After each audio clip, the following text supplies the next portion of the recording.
Oke ya. Ini adalah materi kita hari ini ya, dan saya sudah sampaikan di awal ini materi yang tidak mudah ya. Materi yang tidak mudah, so please be focused on it. Kemudian kalau ada yang kalian merasa tidak paham dalam penjelasannya, langsung bertanya ya. Nah, di pertemuan yang lalu ya, di pertemuan ke-12 kita sudah mereview tentang pengujian hipotesis ya. Tentang apa itu hipotesis statistik, kemudian apa itu alpha, beta, ya, p-value, bagaimana menghitung alpha, menghitung beta, lalu juga kita mengenal bentuk-bentuk hipotesis ya. Ada hipotesis simple atau sederhana, ada hipotesis komposit. Kemudian kalian juga sudah saya kenalkan dengan hipotesis komposit satu sisi, ada hipotesis komposit dua sisi. Ya, kalau H1-nya kurang dari atau lebih dari, berarti itu hipotesis komposit satu sisi. Ya. Tapi kalau H1-nya tandanya tidak sama dengan, berarti itu adalah hipotesis komposit dua sisi. Ya. Nah, lalu dalam uji hipotesis, kita mengharapkan kuasa uji yang terbesar, ya, atau 1 min beta yang terbesar. Itu adalah kuasa uji atau power of the test yang terbesar. Ya. Nah, padahal kalau kita mempunyai bentuk H1 komposit, ya, entah itu satu sisi atau dua sisi, maka kita tidak bisa menghitung nilai 1 min beta yang unik. Ya. Sudah saya sempat berikan contoh ya di pertemuan sebelumnya. Kalau kita mempunyai bentuk hipotesis yang komposit, maka menghitung alfa, menghitung beta itu nilainya akan banyak sekali. Ya. Karena nilai parameter yang di dalam hipotesisnya juga banyak. Sehingga alfanya banyak, kemungkinan betanya juga banyak, ya, atau tidak unik. Ya. Nah, akhirnya bagaimana kita bisa mencari statistik uji terbaik, ya, atau wilayah kritis yang terbaik, gitu, ya. Wilayah kritis yang terbaik, yang paling powerful, ya. Nah, caranya adalah dengan kita menggambar fungsi kuasa uji, ya. Yang kalau kalian ingat di pertemuan sebelumnya itu ada kurva yang warna biru, ada yang warna hijau, ada yang warna merah ya, garis putus-putus warna merah. Nah, fungsi kuasa uji terbaik adalah fungsi kuasa uji yang kurvanya paling dekat dengan kurva kuasa uji ideal atau kurva yang berwarna merah. Ya. Nah, di pertemuan yang lalu kita dapatkan kurva yang warna hijau ya, yang paling dekat dengan kurva yang warna merah. Nah, maka itu kita bisa mengambil fungsi yang warna hijau, yaitu fungsi dengan wilayah kritis tertentu, yaitu yang warna hijau, maka itulah sebagai wilayah kritis terbaik, ya, atau most powerful critical region. Ya. Nah, tapi kalau menggunakan grafik, itu akan memakan waktu ya, karena proses mencarinya lama. Kita harus hitung satu persatu nilai alfa dan beta, kita harus gambar ya. Kalau ada beberapa wilayah kritis ya berarti kita buat tabelnya juga beberapa, kita gambarnya juga ada beberapa. Itu tidak efisien ya secara waktu. Nah, sehingga ada cara yang bisa kita gunakan ya, selain dengan menggambar secara manual, kita bisa mencari wilayah kritis terbaik itu dengan MP test, UMP test, maupun JLR test. Ini ada 3 ya. MP test, UMP test, dan JLR test. Nah, MP-test ini digunakan untuk mencari wilayah kritis terbaik ketika hipotesis satunya atau hipotesis alternatifnya simple. Ya, ini simple atau sederhana. UMP test ini digunakan untuk mencari wilayah kritis terbaik ya atau statistik uji terbaik ketika H1 adalah komposit satu sisi. Sedangkan JLR test ini digunakan kalau H1-nya komposit dua sisi. Gitu, ya. Oke. Nah, pertama MP test dulu ya. Ini sebagian sudah saya masukkan di slide pertemuan sebelumnya, ya, ketika memperkenalkan kepada kalian tentang Neyman-Pearson lemma. Ya, tapi di sini akan saya review lagi. MP test atau most powerful test.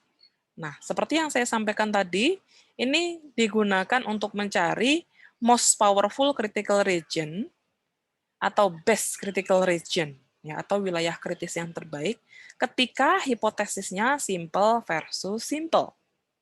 Ya, di sini bisa kalian lihat H0-nya theta sama dengan theta 0, H1 theta sama dengan theta 1. Nah, ini simple ya. Tandanya dua-duanya sama dengan baik di H0 maupun H1. Berarti ini simple versus simple. Gitu, ya. Nah, yang mau kita cari adalah C bintang. C bintang ini wilayah kritis terbaik. Ketika kita bisa peroleh C bintang, maka Pi, C bintang dari theta 1, atau ini dengan kata lain apa? Ini sudah saya bahas juga ya di pertemuan sebelumnya. Ini artinya adalah kuasa uji dari theta 1 ya, dengan region C bintang. Atau sebenarnya nilainya ini adalah 1 min beta. Ya. 1 min beta. Nilai 1 min beta untuk C bintang ini pasti lebih besar dibandingkan 1 min beta dari C yang lain. C yang lain itu berarti wilayah kritis yang lain. Nah, ini ya, 1 min beta dari C bintang itu selalu lebih besar. Ini lebih besar sama dengan, selalu lebih besar sama dengan 1 min beta dari C yang lain. Itulah kenapa C bintang ini disebut sebagai wilayah kritis terbaik. Ya. Bagaimana mencari C bintang? Mencarinya dengan Neyman-Pearson lemma atau teorema Neyman-Pearson. Caranya adalah kita menghitung lambda. Lambda merupakan fungsi dari X dan theta 0, theta 1. Apa itu theta 0, theta 1? Theta 0 adalah parameter pada H0, dan theta 1 adalah parameter pada H1 atau H alternatif. Ya. Bagaimana mencari lambda? Carinya adalah dengan membuat rasio likelihood seperti ini. Ya. Ini likelihood dengan kita masukkan parameternya adalah theta 0 dibagi likelihood ketika kita masukkan parameternya adalah theta 1. Seperti ini, dibuat rasio. Ya. Lalu, rasio yang terbentuk itu harus kurang dari sama dengan K. Ya, ini. Lambda ini harus kurang dari sama dengan K. Atau bisa kita tulis seperti ini. C bintang sama dengan X1 sampai Xn, di mana nilai lambda ini kurang dari sama dengan K. Gitu, ya. Nah, K itu apa? K adalah sebuah konstanta. Sehingga ketika kita masukkan ke dalam peluang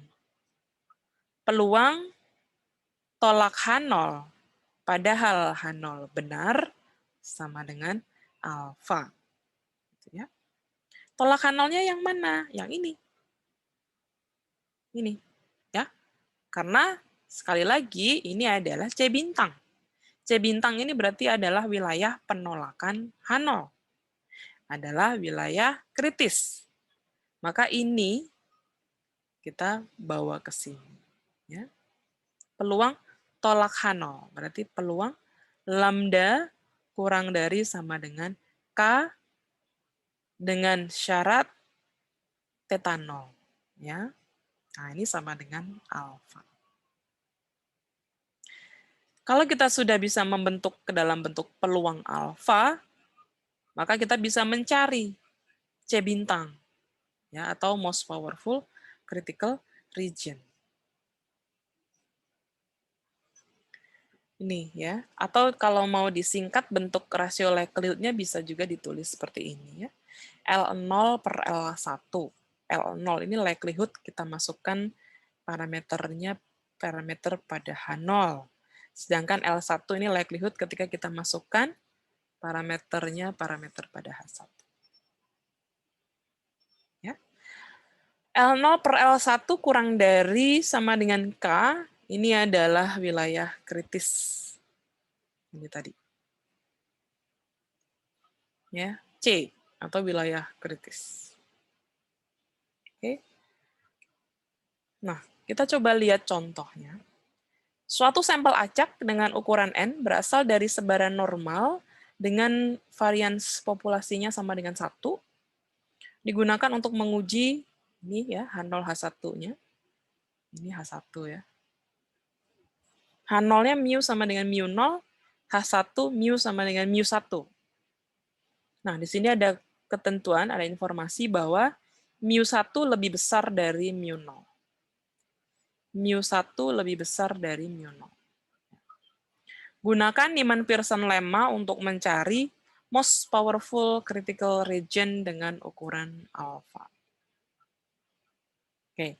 Nah, ingat langkahnya, kita mau hitung lambda dulu. Berarti harus kita cari dulu likelihood-nya. Ya. Ini L0 dan L1-nya. Ya. L0 ini adalah likelihood, kemudian kita masukkan mu-nya mu 0. Ya, sehingga seperti ini bentuknya. L1 juga. Ya, L1 sama, tapi di sini mu-nya mu 1. Ya. Tahu ya cara mencari likelihood?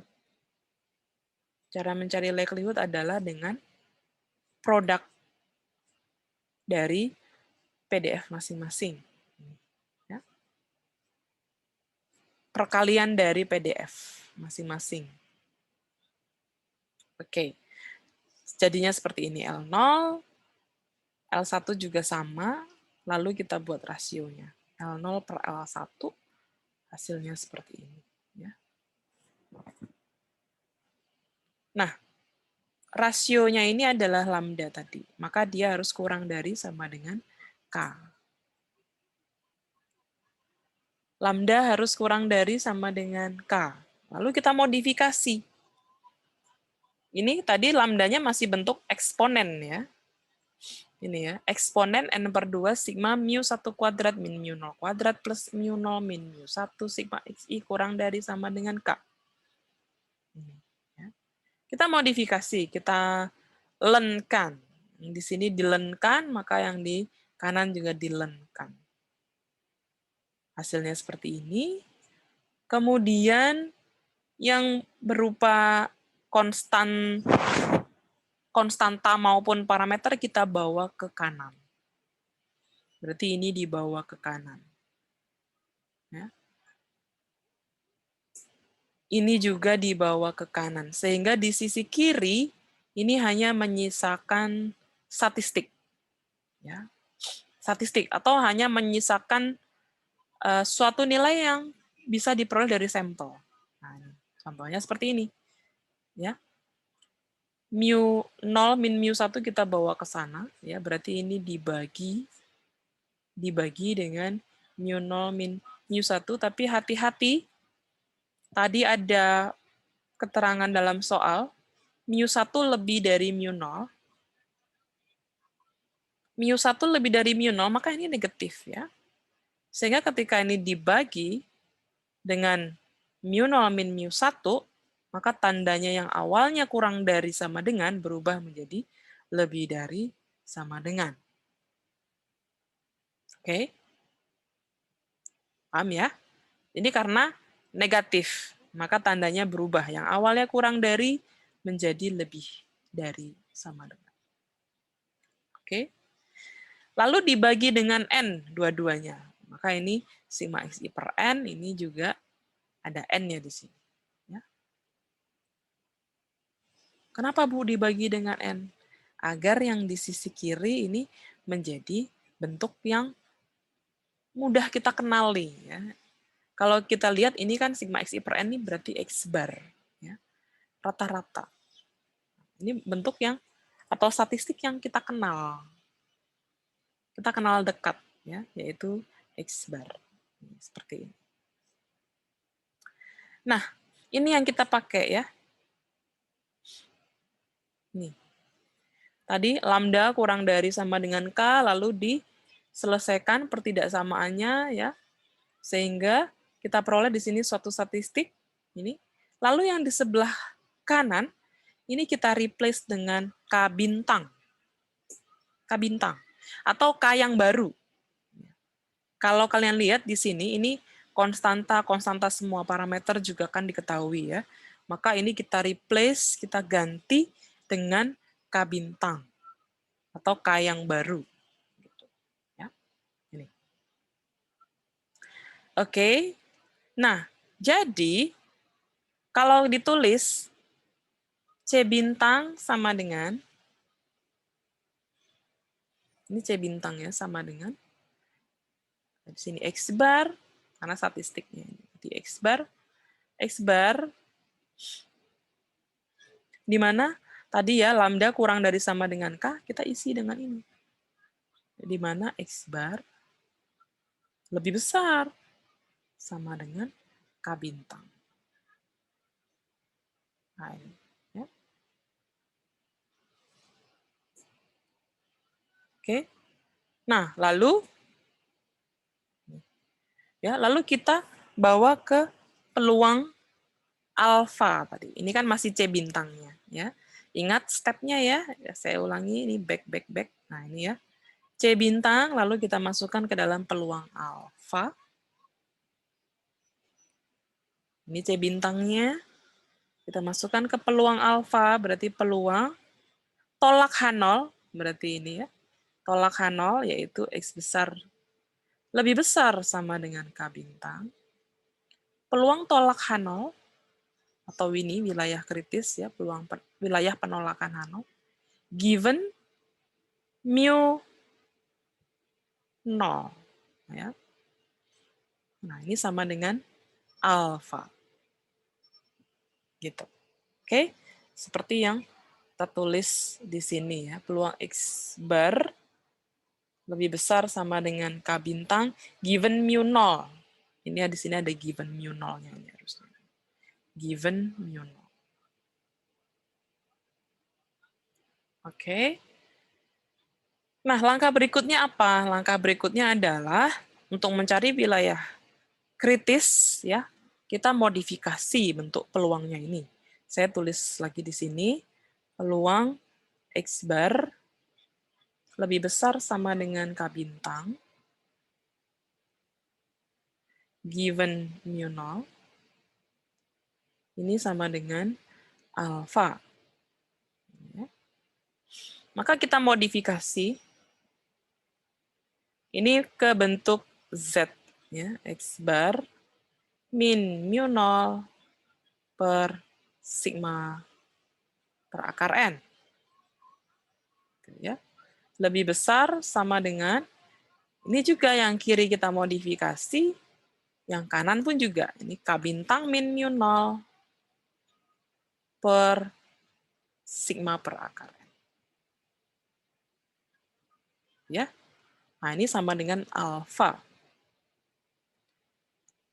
Tadi sigma kuadratnya sama dengan 1.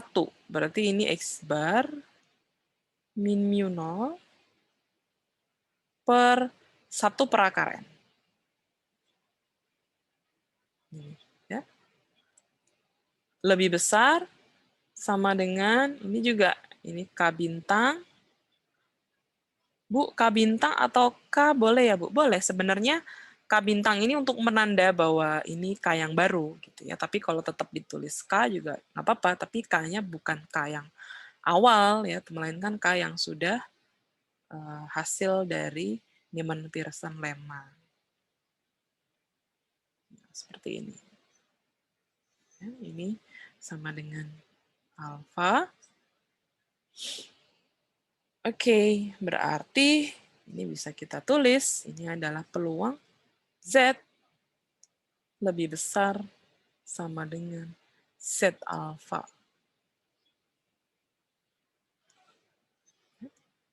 Seperti ini. Berarti kita tulis wilayah kritisnya seperti ini. C atau C bintang sama dengan X bar di mana Z sama dengan X bar min mu 0 per 1 per akar N lebih besar sama dengan Z alfa. Ya. Inilah most powerful critical region. Oke. Kemudian statistik ujinya, ini kan kita sekaligus membentuk statistik uji. Statistik uji yang mana? Ini, statistik ujinya. Ya. Ini. Z.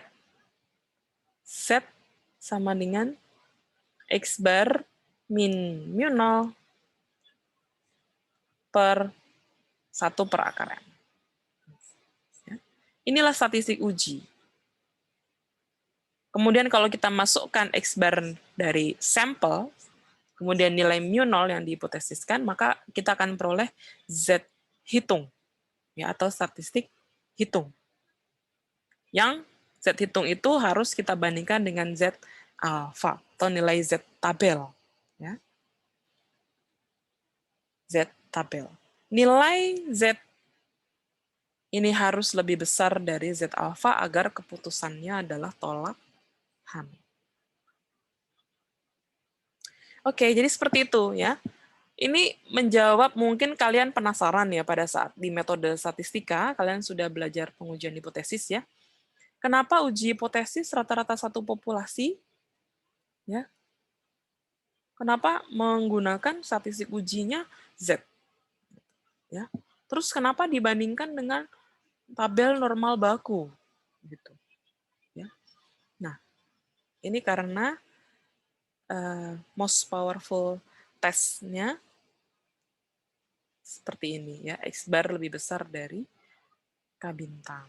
Lalu dimodifikasi sehingga dapatlah ini wilayah kritisnya dan ini statistik ujinya. Gitu. Ya. Sampai di sini kira-kira ada yang ditanyakan untuk MP test. Oke, kalau belum ada, ini ada contoh 2 nanti bisa dicoba ya. Kalau ini yang dihipotesiskan adalah varians. Sehingga nanti kalian hitung lambda. Lambda L0 per L1, ini masih sama-sama ya, normal distribusinya. Nanti silakan coba nih, lambdanya berapa. Nah, kemudian nanti C bintangnya, ini saya kasih bocoran ya, C bintangnya nanti di sini adalah X1 sampai Xn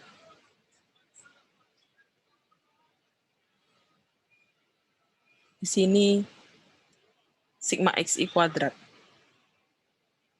Sigma XI kuadrat kurang dari sama dengan K. Oh, sorry. Lebih dari. K atau K bintang. Ya, nanti langkah berikutnya masukkan ke peluang alfa ya.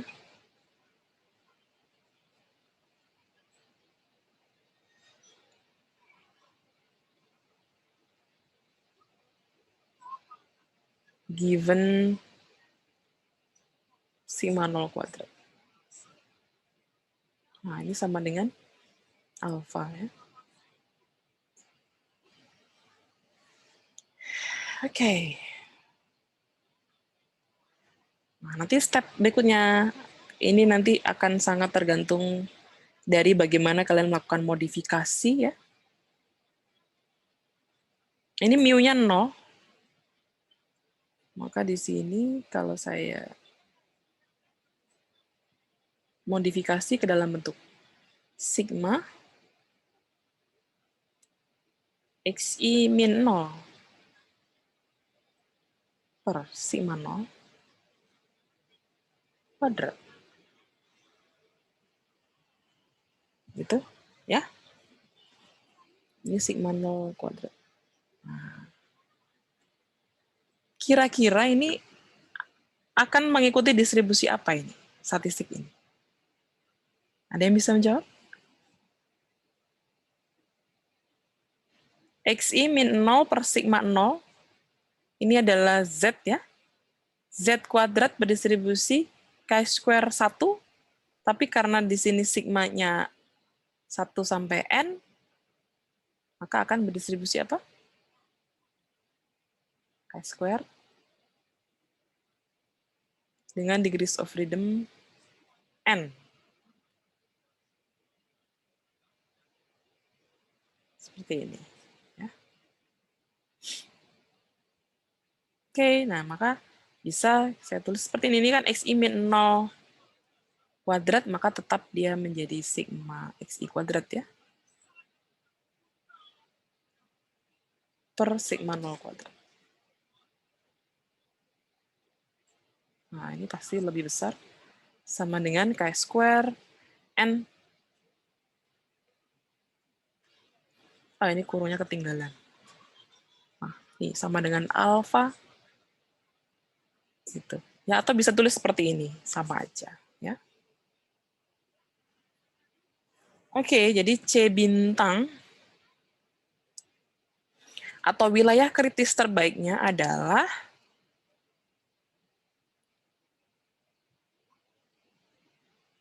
ini X1 sampai Xn, di mana ini ya I² sama dengan sigma Xi kuadrat per sigma 0 kuadrat, dan ini nilainya harus lebih besar sama dengan chi-square N. Ya. Ini. Wilayah kritisnya ini. Statistik ujinya yang mana? Statistik ujinya yang ini. Chi-square sama dengan sigma Xi kuadrat per sigma 0 kuadrat. Gitu. Ya. Kalau kita masukkan nilai sampel, kemudian ini nilai yang dihipotesiskan kita masukkan juga, maka akan menjadi chi-square hit ya, atau chi-square hitung. Dan kita bandingkan dengan chi-square tabel, nilainya harus memenuhi syarat ini ya, chi-square hitung lebih besar dari chi-square tabel agar keputusannya tolak H0. Gitu ya.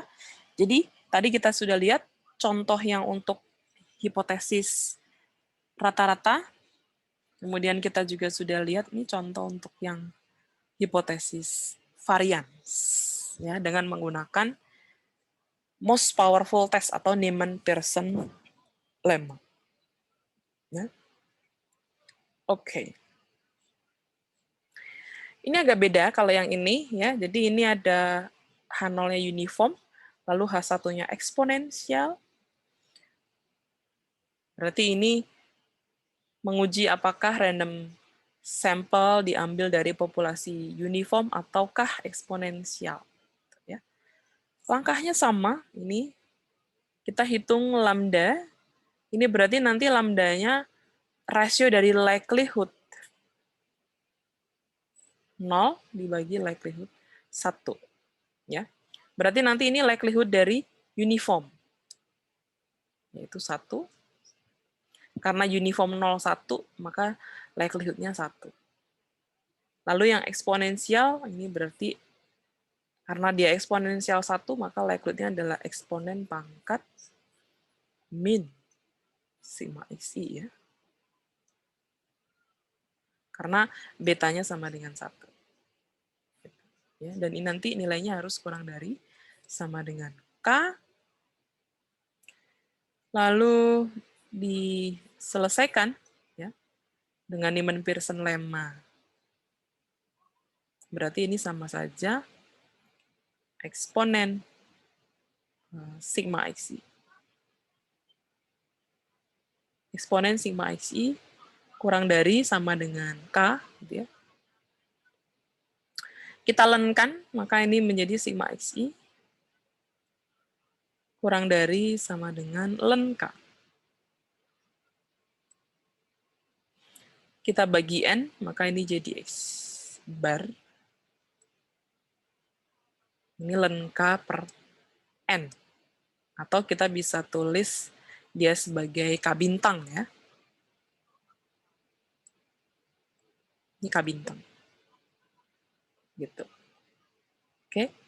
Nah, baru kita tulis di sini C bintang.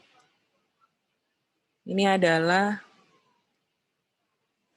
random sampel ya, X1 sampai Xn, di mana X bar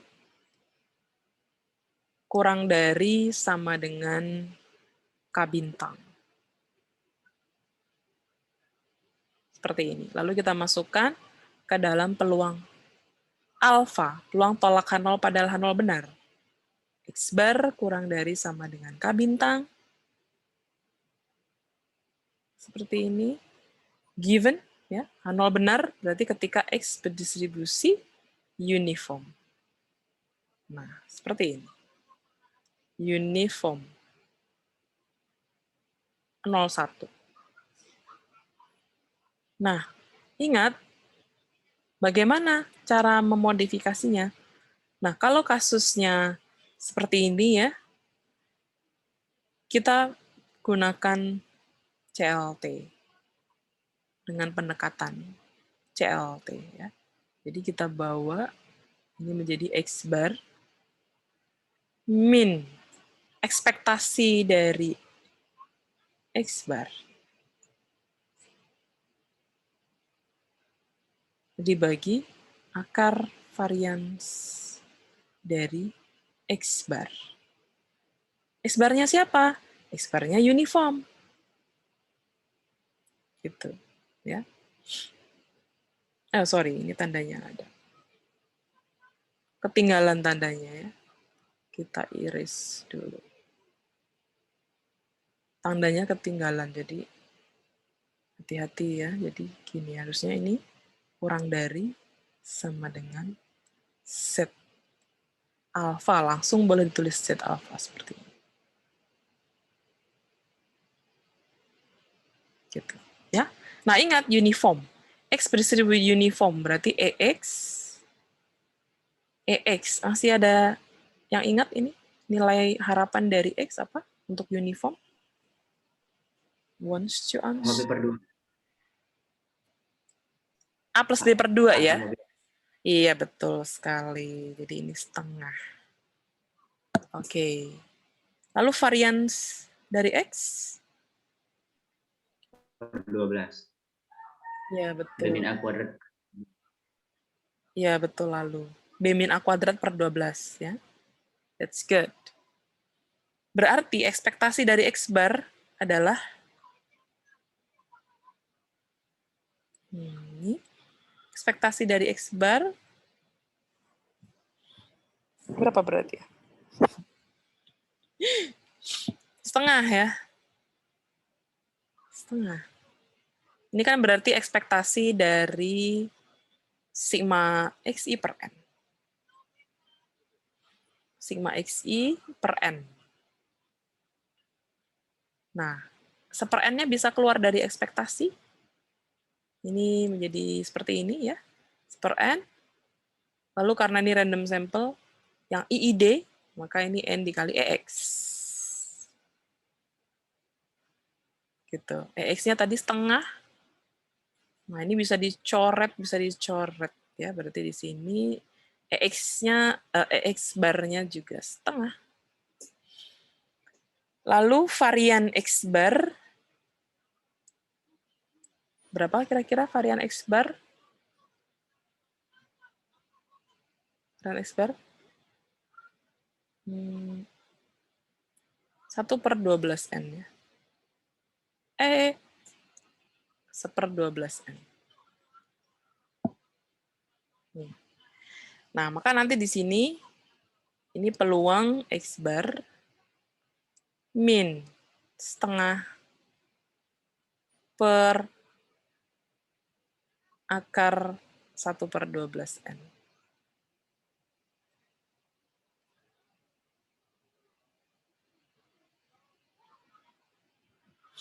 Kurang dari sama dengan Z alfa. Nah, ini sama dengan alfa. Nah, berarti kita bisa tulis lagi C bintangnya dengan bentuk yang sudah diperoleh ya. Ini adalah random sample. Ini X1 sampai Xn ya. Di mana ini Z sama dengan X bar min setengah per akar 1/12N. Dan ini harus kurang dari sama dengan Z alfa. Oke, ini adalah wilayah kritis terbaik, dan ini adalah statistik uji terbaik. Ya.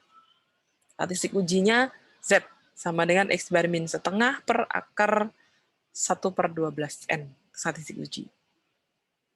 Kalau kita masukkan X bar dari sampel, kemudian N kecilnya juga, maka kita peroleh statistik hitung. Ya. Lalu kita bandingkan statistik hitungnya dengan tabel Z. Itu, ya. Kalau ditentukan di sini alfanya 5%, ya berarti kita bandingkan dengan Z 0,05. Apakah nilai statistik hitungnya ini kurang dari sama dengan Z 0,05? Ya, kalau kurang dari sama dengan berarti keputusannya adalah tolak H0. Jadi tergantung dari nilai sampelnya nanti ya. X barnya berapa? N kecilnya berapa? Sehingga kita bisa mengambil keputusan tolak ataukah gagal tolak H0. Gitu. Ya, jadi dari sini kalian bisa menurunkan C bintangnya atau wilayah kritisnya dan statistik ujinya. Gitu. Ya. Sampai di sini bisa dipahami? Bu, izin bertanya, Bu. Ya, silakan Rakil. Kan ini tadi contoh yang Ibu kasih, itu dia itu sampelnya sampai N gitu, Bu. Kalau jauh sampelnya given gimana, Bu? Misalnya 5 gitu, 10. Oh, Yang di yes. X bar-nya, Bu. Saya bingung di situ, Bu. Makasih, Bu. Yes. Okay, that's right. That's good questions, ya Rakil. Kalau sampelnya diketahui, misalkan 5, langsung disubstitusi ya ke dalam sini. Jadi disubstitusinya di akhir saja. Pada saat Neyman-Pearson, biarkan aja prosesnya ya seperti penurunan rumus biasa, tapi begitu sudah sampai di sini ya, di C bintang ini, kita substitusi di sini N kecilnya 5. Gitu, ya. Kalau sudah diketahui atau sudah given dalam soal N-nya misalkan 5 atau misalkan 10 gitu. Ya. Di akhir saja disubstitusinya. Gitu ya Ragil ya. Oke, Bu. Makasih, Bu. Oke, terima kasih. Ada lagi yang bertanya kira-kira? Paham ya di sini? MP test ya, most powerful test digunakan untuk mencari wilayah kritis terbaik dan statistik uji terbaik ketika H1 H0-nya simple. Ya, tadi sudah kita lihat di sini. Ini untuk kasus mu misalkan. Simple versus simple. Ya. Kemudian untuk kasus rata-rata varians ya. Ini simple versus simple. Kemudian untuk kasus yang seperti ini simple versus simple juga. Ya. Karena kenapa disebut simple? Karena didefinisikan secara lengkap masing-masing hipotesisnya. Ya. Oke, jadi langkahnya diingat-ingat. Langkahnya apa tadi? Jadi hitung lambda dulu. Untuk menghitung lambda berarti kita harus hitung likelihood ya, L0 dan L1. lalu masukkan ke dalam C bintang, bahwa di sini lambda kurang dari sama dengan K, lalu masuk ke peluang tolak H0, padahal H0 benar sama dengan alfa, kita bisa peroleh kembali kita tuliskan C bintangnya, ya. Ini kan di sini masih bentuk umum, ya. Ketika kita modifikasi di sini, maka kita peroleh bentuk khususnya, bentuk yang sudah detail. Nah, kita tulis lagi C bintangnya, lalu kita peroleh juga statistik uji. Seperti ini. Kita peroleh C bintangnya lebih detail dan kita peroleh statistik uji. Ini ya, C bintang yang detail dan statistik ujinya tadi ini. Ya. Begitu pula ini, C bintang yang lebih detail dan statistik ujinya ini. Z sama dengan X bar min setengah per akar 1/12M. Gitu. Ya. So, ini adalah materi tentang MP test. Jadi diingat-ingat betul-betul ya. MP test itu caranya bagaimana? Ya, step-stepnya tadi sudah. Bahkan kita coba cek di 3 contoh gitu kan. Nah, mudah-mudahan kalian bisa memahami dengan baik ya. Oke. Ini seperti biasa ada soal latihan nanti yang nomor 1 ya. Nanti silakan ini dikerjakan, gampang banget ini, berarti seperti contoh yang nomor 1 ini ya, contoh pertama. Karena yang diuji hipotesisnya adalah mu-nya ya. Oke. Kemudian kita masuk ke UMP test sekarang ya. Tadi sudah saya sampaikan di awal, UMP test ini adalah cara yang bisa kita gunakan untuk mencari wilayah kritis terbaik ketika H1-nya komposit satu sisi. Lebih dari atau kurang dari. Gitu, ya. Komposit satu sisi. Nah, bagaimana cara mencarinya? Dengan menghitung MLR atau Monotone Likelihood Ratio. Oke, fokus ya, fokus. Untuk MLR ini caranya bagaimana? Kita tetapkan 2 nilai parameter, yaitu θ1 dan θ2. θ1 ini kurang dari θ2, selalu. Ya. Selalu kita tentukan θ1 kurang dari θ2. Lalu kita hitung rasio likelihood. L2 per L1.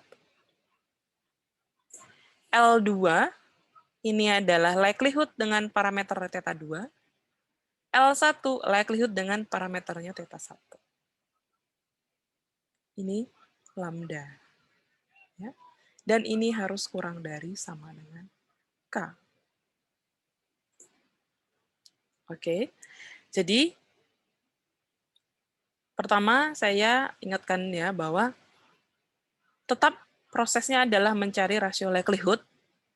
Seperti yang Niemann-Pearson tadi, hanya saja bedanya adalah kalau yang Niemann-Pearson tadi, yang MP test tadi kan L0 per L1. Kalau di sini L2 per L1. Gitu. Ya. Dan kita harus bisa membuktikan bahwa lambda ini ya atau rasio likelihood ini merupakan fungsi yang tidak turun dari theta topi. Nanti kita lihat contohnya ya agar kalian paham. Contohnya misalkan random sample diambil dari populasi yang berdistribusi eksponensial dengan parameter theta. Tunjukkan bahwa join PDF atau random sample memiliki sifat MLR. Nah, bagaimana ngeceknya? Seperti ini. Jadi kita hitung dulu join PDF dari random sample. Produk dari PDF ya atau perkalian dari PDF masing-masing hasilnya seperti ini. Berarti L2 per L1 ini L2 per L1 ini X-nya bold ya, X-nya tebal. Artinya di sini ini vektor ya, ada X1, X2, X3 sampai Xn. Ini saya tulis begini untuk lebih mudah menulisnya ya. Lebih singkat. Ini menunjukkan vektor.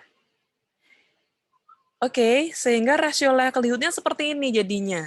Ya. L2 berarti pakainya theta 2, lalu L1 berarti 1 per theta 1, ini juga theta 1. Nah, seperti ini. Theta 2 per theta 1 pangkat N, eksponen, min 1 per theta 2, min 1 per theta 1, sigma XI. Ini, ya. L2 per L1. Nah, kita cek apakah L2 per L1 ini merupakan fungsi yang tidak turun dari theta topi. Theta topi ini berarti suatu statistik ya. Kalau suatu statistik berarti dia bukan parameter. Kita cari di sini mana yang berupa statistik. Parameter. Oh, ini berarti statistik. Ingat definisi statistik. Ya. Statistik adalah fungsi dari observable random variable yang tidak mengandung parameter yang tidak diketahui. Itu definisi statistik. Ya. Sudah kita pelajari sebelum UTS. Nah, berarti ini theta topinya atau statistiknya. Kita cek apakah ini merupakan fungsi yang tidak turun dalam statistik theta topi ini. Berarti kita cek untuk mencari fungsi yang tidak turun, berarti kita harus dapatkan turunan pertama ya. Turunan pertamanya lebih dari 0. Ya, turunan pertama. Atau kita bisa lihat di sini. Tadi kita tentukan harga parameter theta 1 kurang dari theta 2. Kalau kita masukkan di sini, theta 1 selalu kurang dari theta 2, atau theta 2 selalu lebih besar dari theta 1, maka yang dalam kurung ini kan akan negatif. Ya, negatif. Karena theta 2 selalu lebih besar. Maka ini pasti selalu lebih kecil kan ya, karena ini 1 per. Ini selalu lebih kecil dibandingkan ini, maka ini negatif. Selalu negatif yang di dalam kurung. Negatif, tapi di sini ada negatif juga. Berarti dia akan positif. Ya kan? Dia positif. Sehingga turunan dari rasio likelihood terhadap sigma XI ini juga pasti positif, ya, lebih dari 0. Nah, maka kita bisa katakan bahwa rasio likelihood ini merupakan fungsi yang tidak turun atau non-decreasing function dari sigma XI. Ya. Sehingga kita bisa katakan join PDF memiliki sifat MLR dalam statistik theta topi. Gitu. Oke. Sampai di sini paham ya? Mudah-mudahan bisa dipahami. Lalu pertanyaan berikutnya adalah, kalau sudah dapat sifat MLR, mau ngapain, Bu? Nah, ini dia. Kalau join PDF dari random sample mempunyai sifat MLR dalam statistik theta topi, maka kita bisa mengambil UMP test, ukuran alfa, untuk uji hipotesis. Ya. Lihat di sini, kalau H1-nya komposit lebih dari, maka UMP testnya theta topi lebih dari sama dengan K bintang. Oke. Tapi kalau H1-nya komposit kurang dari, H1-nya komposit kurang dari, saya tulis H atau H1 sama saja ya. Theta kurang dari theta 0, maka UMP testnya adalah theta topi kurang dari sama dengan K bintang. Gitu. Theta topinya yang mana, Bu? Yang tadi. Kita dapetin ini theta topinya. Nah, maka kita tulis di sini, kita substitusi theta topinya sigma XI. Tidak perlu capek-capek menurunkan dengan cara ini. Tadi kan kita dapatkan sigma XI di sini dengan dibawa ke sana, dibagi, dan seterusnya, ya, sehingga diperoleh yang di sisi kiri adalah statistik seperti ini. Ini kalau Neyman-Pearson tadi. UMP test kita tidak perlu capek-capek menurunkan seperti itu. Ya. Kita bisa ambil UMP testnya. Theta topinya adalah statistik tadi yang dia menunjukkan sifat MLR tadi. Langkah seterusnya sama persis dengan MP test. Jadi kita tulis C bintang, random sample, ya.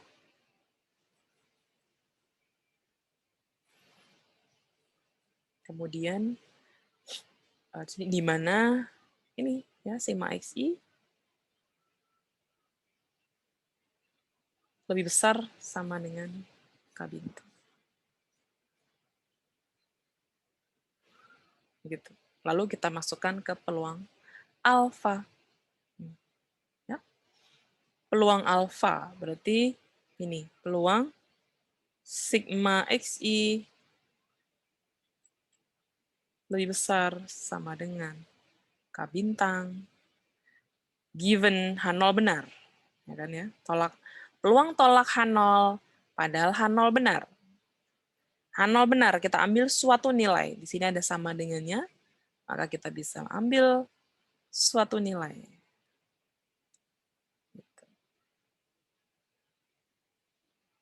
Nah, ini sama dengan alfa. Langkah berikutnya sama, kita modifikasi. Dimodifikasi, lalu nanti dapat C bintang yang lebih jelas, yang lebih detail, ya, bentuk hasil modifikasi tersebut. Gitu, ya. Jadi ini dengan menggunakan UMP test. Oke. Jadi dengan mudahnya ketika H1-nya lebih dari, maka di sini lebih dari sama dengan. Kalau di sini kurang dari, di sini kurang dari sama dengan. Ya, that's as simple as that. Sesimpel itu, sesederhana itu. Tidak perlu menurunkan ketidaksamaan seperti Neyman-Pearson. Oke. Nah, ini cara pertama, yaitu dengan mengecek sifat MLR dari rasio likelihood, ya, L2 per L1. Cara pertama. Cara kedua bagaimana? Nih, cara kedua. Cara kedua adalah join PDF, kita faktorkan ke dalam A, B, C, D, atau kita faktorkan ke dalam exponential family, ini, ya, A theta dikali BX eksponen C theta DX. Nih, kalian mungkin masih ingat, ya, keluarga eksponensial, keluarga konglomerat, gitu, ya. Kita faktorkan ke dalam bentuk A theta dikali BX dikali eksponen C theta DX. Kalau sudah bisa difaktorkan, lalu kita cek apakah C theta ini merupakan fungsi naik dari theta. Fungsi naik itu ngeceknya sama, yaitu kita cek turunan pertama harus lebih dari 0. Ya, turunan pertama dari C theta ini harus lebih dari 0. Agar dia merupakan fungsi naik. Oke. Nah, kalau sudah dapat pembuktiannya bahwa C theta adalah fungsi naik dari theta, maka kita bisa ambil DX ini sebagai theta topi. Gitu. Ya. Kalian masih ingat, ya, kalau DX ini berarti statistik yang complete and sufficient. Ya. DX ini adalah sigma DXI, ya. Sigma DXI adalah statistik yang complete and sufficient statistics.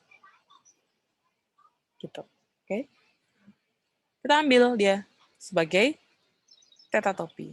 Sehingga kalau H1-nya bentuknya seperti ini atau lebih dari, maka UMP testnya adalah theta topi lebih dari sama dengan K bintang. Oke, langkah berikutnya sama seperti ini. Ya, dicari C bintangnya, dicari peluang alfa, lalu dicari C bintangnya lagi, lalu statistik ujinya. Gitu, ya. Lalu kalau bentuk H1-nya kurang dari, maka UMP testnya adalah theta topi kurang dari sama dengan K bintang. Theta topinya yang mana, Bu? Theta topinya tadi, sigma DXI. Gitu. Ya. Statistik cukup dan lengkap. Oke. Langkah berikutnya sama, ya, hitung C bintang, lalu peluang alfa, diturunkan lagi, dimodifikasi, dan seterusnya sehingga diperoleh wilayah kritis terbaik dan statistik uji terbaik. Nah, ini penulisan lebih lengkapnya, ya. A theta BX eksponen C theta DX. Jadi kalau H1-nya, ini H1 ya. Kalau H1-nya lebih dari, maka ini. Theta topi lebih dari sama dengan K. Kalau H1-nya kurang dari, maka theta topi kurang dari sama dengan K. Ya, jadi tinggal kalian lihat bentuk H1-nya apa, lebih dari kah atau kurang dari kah, ya, mengikut di sini tandanya. Gitu. Oke. Nah, kenapa kita bisa gunakan cara kedua ini? Karena setiap anggota keluarga eksponensial dengan bentuk yang seperti ini ya, A theta BX eksponen C theta DX ini mempunyai sifat MLR dalam theta topi atau dalam sigma DXI. Ya, jika memenuhi syarat tadi, C theta adalah fungsi naik dari theta. Sehingga kita bisa gunakan cara kedua, yaitu dengan mencari sigma DXI ini untuk menghitung UMP test. Gitu, ya. Nah, ini ada contoh 5. Ini random sampel diambil dari populasi berdistribusi normal. Ini yang diuji hipotesisnya adalah variansnya ya. Nah, ini dengan UMP test ini. Berarti kalian boleh pilih cara pertama. Cara pertama yang seperti ini. Rasio likelihood, lalu dicek sifat MLR-nya. Atau cara kedua ya, dengan exponential family. Cara kelima, contoh kelima. Nanti bisa dicoba ya. Contoh 6 ini juga masih diminta mencari UMP test. Untuk yang contoh 6 ini yang diuji adalah rata-rata. Ini paling gampang kalau saya disuruh milih ya. Saya akan memilih dengan exponential family. Karena mudah sekali dengan exponential family bla bla bla bla bla. Join PDF-nya difaktorkan ya. Nanti akan diperoleh theta topinya. Ini adalah sigma XI. Nanti bisa kalian coba. Sigma XI ini statistik cukup dan lengkap. Yang diperoleh dari faktorisasi exponential family tadi. Nah, dapatnya ini. Nah, karena H1-nya lebih dari, maka ini harus lebih dari K bintang. Ya, inilah wilayah kritis. Ini UMP testnya sekaligus kita gunakan dia untuk mencari wilayah kritis. Ya, peluang tolak H0,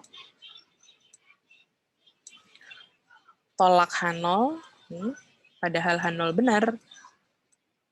Berarti given theta 0 di sini ya. Sama dengan alfa.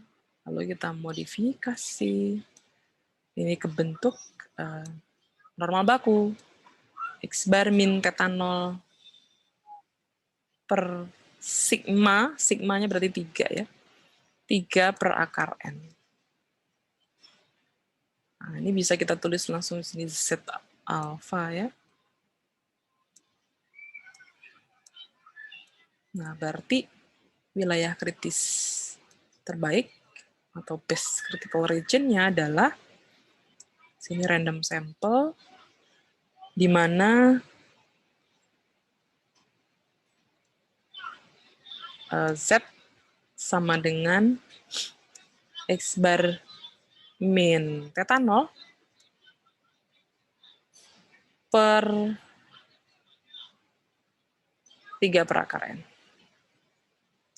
Gini, ya. Dan ini harus lebih besar dari Z alpha per 2.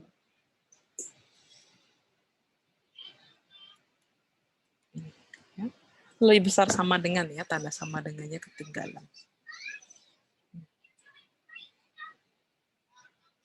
Lebih besar sama dengan Z alpha.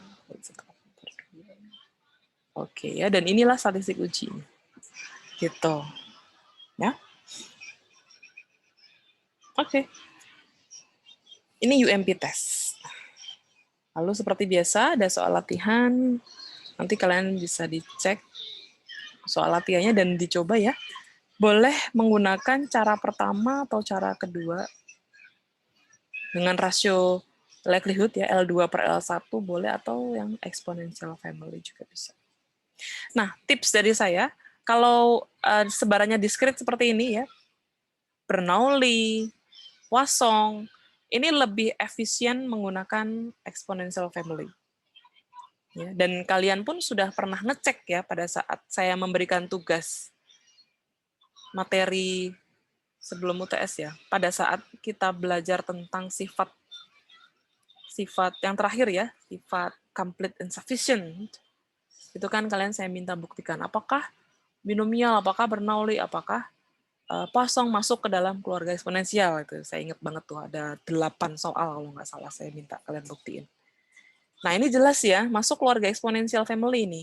Ya, maka nomor 3 dan 4 ini lebih efisien diselesaikan dengan cara kedua.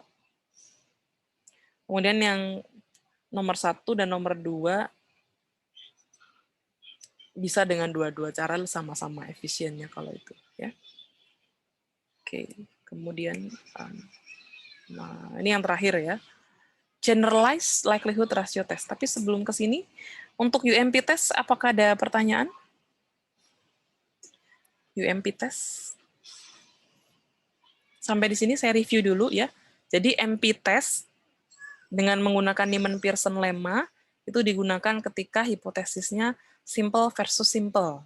Oke, ya, dengan Neyman-Pearson lemma. Kemudian kalau hipotesis komposit, ya H1-nya komposit satu sisi, lebih dari atau kurang dari, kita menggunakan UMP test untuk mencari wilayah kritis terbaik.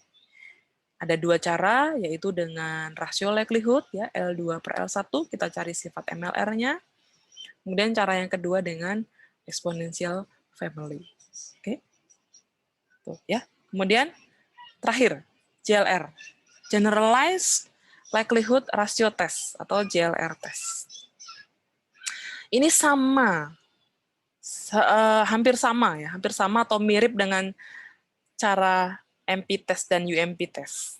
Ya, hanya saja untuk yang JLR test ini nanti kita membutuhkan penduga MLA. Nah, ingat kembali bagaimana mencari estimator atau penduga dengan metode MLA. Ya. Oke. Nah, seperti yang saya sampaikan di awal, JLR test ini digunakan untuk mencari wilayah kritis terbaik, ya, atau best critical region ketika H1-nya komposit dua sisi. Jadi ketika H1-nya tidak sama dengan. Nah, itu kita pakai JLR test. Ya. Langkahnya mirip, yaitu kita hitung lambda. Lambda adalah rasio likelihood. Ini kalian lihat ya, ini rasio likelihood juga, tapi bedanya adalah yang di sini, likelihood yang sebagai pembilang, ini kita masukkan parameternya adalah theta topi 0. Jadi penduga tapi untuk yang parameter pada H0. Bisa dilihat bedanya ya, kalau yang sebelumnya kan hanya theta 0 gitu. Kemudian theta 2 gitu ya. Jadi berupa parameter. Tapi kalau di JLR test ini sudah ada topi. Berarti nanti kita masukkan penduganya. Gitu, ya. Kemudian yang sebagai penyebut juga. Ini likelihood tapi kita masukkan parameternya adalah theta topi atau penduga. Penduga. Dan penduganya ini harus diperoleh dengan MLA. Wajib diperoleh dengan MLA. Ya. Itu bedanya. Oke. Nah, kita lihat contohnya ya. Carilah daerah kritis dari likelihood ratio test untuk menguji H0 seperti ini melawan H1 seperti ini. Nah, coba perhatikan.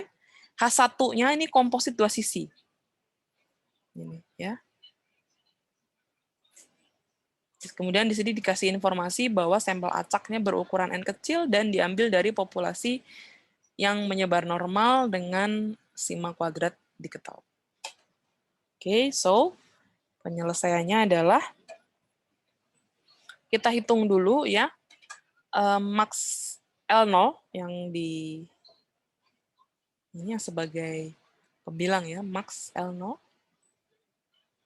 Lalu yang sebagai penyebut ini namanya max L. Ini max L0. Berarti kita hitung likelihood 0, kemudian kita masukkan parameternya adalah mu0, karena mu0 merupakan satu-satunya nilai mu yang membuat L0 maksimum. Ya, kenapa begitu, Bu?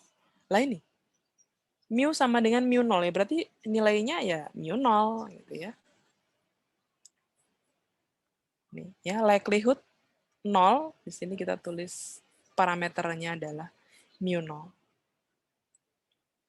Kemudian max L, ini berarti likelihood tapi kita masukkan mu-nya dengan X bar, di mana X bar adalah penduga MLA.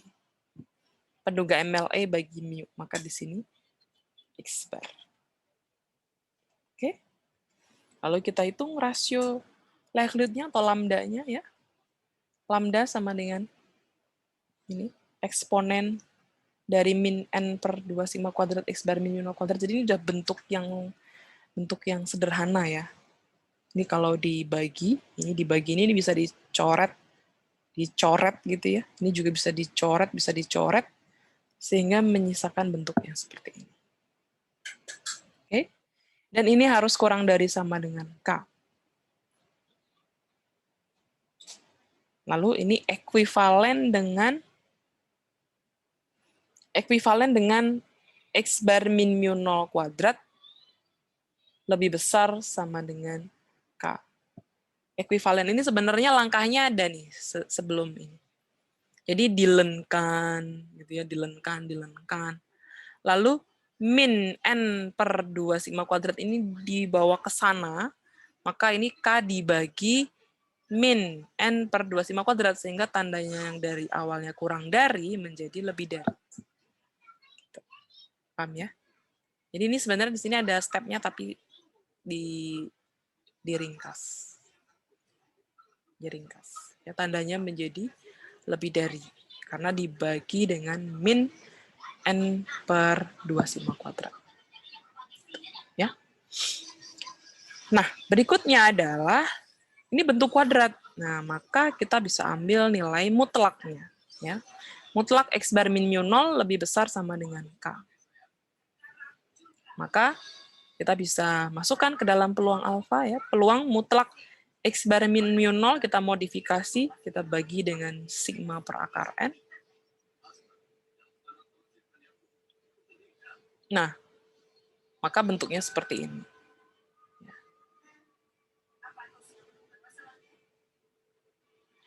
Atau dengan kata lain, kita bisa tulis peluang mutlak Z lebih dari Z alfa per 2, ini sama dengan alfa per 2.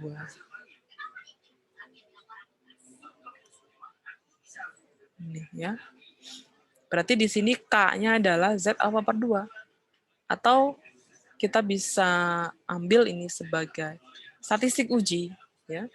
Statistik ujinya adalah Z, yaitu X bar min mu 0 per sigma per akar N. Dan keputusan tolak H0-nya ketika mutlak Z lebih besar dari Z alfa per 2, atau ketika kita tidak mengambil nilai mutlak, maka kita ambil tolak H0 ketika Z lebih dari Z alfa per 2 atau Z kurang dari min Z alfa per 2. Gitu. Ya. Makanya ketika kalian di metode statistika ya, ketika menguji hipotesis rata-rata seperti ini, perbedaan ya, rata-rata, maka statistik uji yang digunakan adalah Z ya, dan dibandingkan dengan Z alfa per 2 ya, wilayah kritisnya bisa ini atau ini. Ya, atau gunakan tanda mutlak. Kalau menggunakan tanda mutlak ya, wilayah kritisnya adalah ini. Mutlak dari Z harus lebih besar dari Z alfa per 2. Gitu ya. Jadi ini contoh dari generalized likelihood ratio test. Di RPS di GBPP nggak ada sebenarnya ya JLR ya. Tapi saya tambahkan ini karena menurut saya ini penting banget ya. Penting sekali agar kalian tahu kalau hipotesisnya komposit dua sisi, mencari wilayah kritisnya bukan dengan MP test, bukan dengan UMP test, tapi dengan generalized likelihood ratio test seperti ini. Gitu, ya. Dan penjelasan lebih lengkapnya, contoh yang lebih lengkapnya ada di buku Bain. Nanti silakan kalian baca buku Bain ya. Kunci untuk bisa paham itu tidak ada yang lain selain membaca dan berlatih. Membaca dan berlatih. Itu ya. Kemudian ini soal latihan 3, 1, 2, 3 soal ya. Nanti bisa dicoba, dikerjakan. Nah, ini berarti materi kita sudah selesai untuk pertemuan 13. Ada pertanyaan kira-kira dari materi yang sudah disampaikan? Saya resume ya, saya resume. Jadi yang kita pelajari hari ini ada MP test, ada UMP test, ada JLR test. Ya. MP test dipakai untuk mencari wilayah kritis dan statistik uji terbaik ketika H0, H1 simple. Ya. Kemudian UMP test digunakan untuk mencari wilayah kritis terbaik atau C bintang dan statistik uji ketika H1 komposit satu sisi. Ya. Bisa lebih dari, bisa kurang dari. Nanti kalau H1-nya lebih dari, maka UMP testnya adalah tetatopi lebih dari, sama dengan K bintang. Begitu pula kalau H1-nya kurang dari, maka UMP testnya adalah tetatopi kurang dari sama dengan K bintang. Nah, lalu penurunan berikutnya mencari C bintang, menghitung peluang alfa, itu langkahnya sama dengan pada saat membahas MP test. Ya.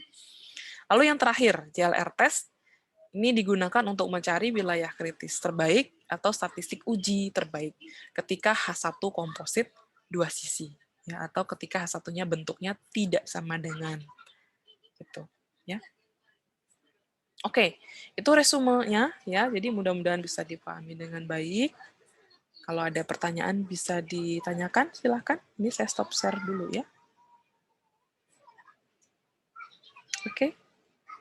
Silakan kalau ada yang ingin ditanyakan atau yang ingin dikonfirmasi mungkin ya. No? Adem ayem ya. Mudah-mudahan bisa dipahami dengan baik ya. Oke. Nggak ada? Oke, kalau nggak ada, ini masih ada waktu. Sekarang jam 12.07. Ya, berarti masih ada waktu sekitar 40, hampir 40 menit ya. Kalian untuk mengerjakan responsi dan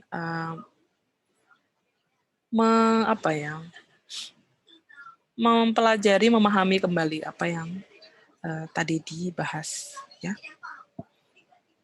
Benar kan ya kata saya, ini materinya tidak challenging, tidak semudah materi-materi sebelumnya untuk dipahami, tapi ini fundamental sekali ya.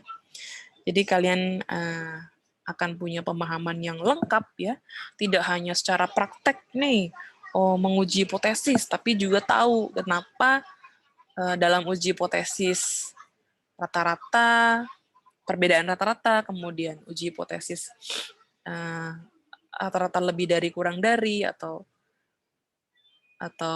yang simple hipotesis. Kenapa statistik ujinya bentuknya seperti itu? Lalu kenapa wilayah kritisnya seperti itu?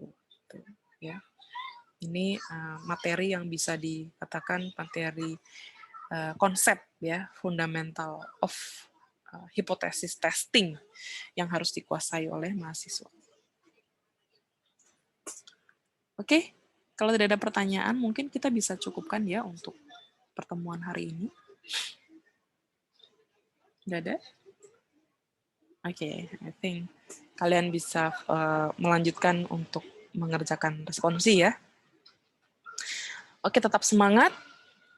I'm so happy to meet you this morning. Mudah-mudahan kita tetap diberikan kesehatan ya, agar kita tetap bisa menjalani hari-hari dengan hal-hal yang positif dan semakin baik dari hari ke hari.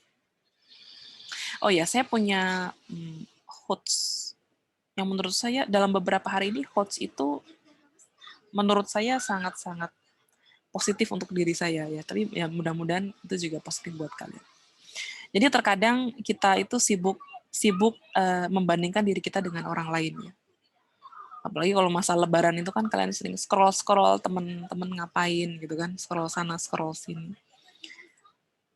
Sebaiknya mulai dikurangi ya scrolling status orang atau kepo di medsos, karena sebenarnya itu bisa membahayakan diri kita sendiri sebenarnya ya. Jadi semua yang di medsos itu belum tentu benar ya. Banyak juga yang fake ya. Bahkan banyak juga orang yang sengaja meng-create fake condition agar terlihat baik oleh orang lain, atau terlihat bahagia, atau terlihat sukses, terlihat ini. Padahal sebenarnya belum tentu seperti itu. Jadi kalau terlalu melihat seperti itu, nanti kita membandingkan diri kita dengan orang lain jadinya. Membandingkan pencapaian kita dengan orang lain. Padahal belum tentu yang ditunjukkan di medsos itu benar. Ya. So, the best thing that we can do adalah, kalau mau membandingkan diri kita, bandingkan diri kita sekarang dengan diri kita kemarin. Kalau diri kita hari ini lebih baik daripada diri kita kemarin, berarti kita sudah melakukan progres.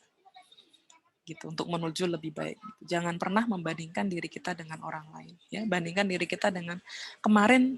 Kalau hari ini saya lebih baik dari kemarin, berarti saya sudah di jalan yang benar. Gitu. Ya, berarti saya sudah menuju kesuksesan saya sendiri, bukan kesuksesan orang lain. Gitu, ya. Menurut saya itu bagus banget. Ya. Jadi kalian bisa menghargai sekecil apapun yang kalian lakukan. Hal kecil apapun yang dilakukan hari ini, kalian syukuri itu. Ya, karena kalian melakukan itu pasti ini ya, membutuhkan banyak effort. Itu sebenarnya tips dari saya untuk buat diri saya sendiri, agar saya lebih bisa bersyukur, menghargai setiap apa yang saya miliki, setiap apa yang sudah saya kerjakan. Setiap orang punya mimpi besar ya, tapi menuju suatu hal yang besar kan tidak instan. Jadi kita harus menghargai setiap step, setiap usaha sekecil apapun yang hari ini sudah bisa kita lakukan, alhamdulillah. Besok apalagi step berikutnya gitu. Besoknya lagi nambah lagi apa ya. Ya, dengan begitu kalian nggak akan stres. Kalian akan lebih bisa appreciate terhadap diri kalian, bangga pada diri kalian sendiri. Kalian punya target yang jelas dan kalian lebih bersyukur menjalani hidup, lebih tenang ya, tidak mudah panik, tidak merasa terkucilkan atau merasa kecil hati ya, karena semua berfokus pada diri kalian sendiri. I think that's very important for us ya. Mudah-mudahan bermanfaat juga buat kalian. Oke, terima kasih semuanya. Tetap jaga kesehatan. Mudah-mudahan kita dan keluarga kita ya diberikan perlindungan oleh Allah Subhanahu wa taala sehingga kita selalu sehat dalam situasi seperti ini ya. Terima kasih semuanya. Jangan lupa nanti tune in ya, submit dan tune in responsinya. See you next week. Terima kasih banyak. Selamat siang. Assalamualaikum warahmatullahi wabarakatuh. Waalaikumsalam warahmatullahi wabarakatuh. Makasih, Bu. Ya, sama-sama. Tetap semangat ya. Terima kasih. Saya end Zoom-nya.